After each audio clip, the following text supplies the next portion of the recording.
When recording sales into QuickBooks, there are two primary workflows. With the first workflow, customers have a number of days to pay. There's also a second workflow though, which is if a customer pays at the time of the sale. Now, with the first workflow, with the customers having a number of days to pay, the first transaction you enter is an invoice.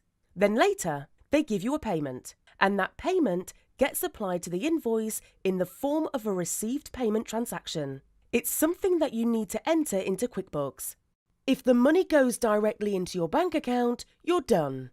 There's no other transactions to enter, but if the payment is going to be deposited at the bank later, or grouped together with the other customers' payments, there is one final transaction that needs to be made, which is a bank deposit.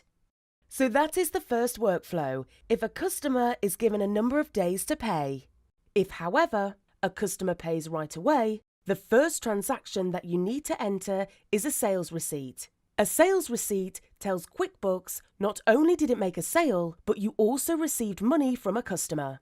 Because the sales receipt combines both the sale and the receipt of the money, we're able to skip the received payment step and go directly over to the bank deposit. One quick tip: if you're correctly creating a sales receipt for a transaction at the time of the sale, and a customer later requests an invoice from you from their own books, this could lead to a double transaction. To avoid this, you will need to 1. Delete the existing sales receipt, 2. Create an invoice for that transaction, and 3. Mark the invoice as paid to reflect that payment has already been received. You can now use these two workflows to record your sales in QuickBooks accurately.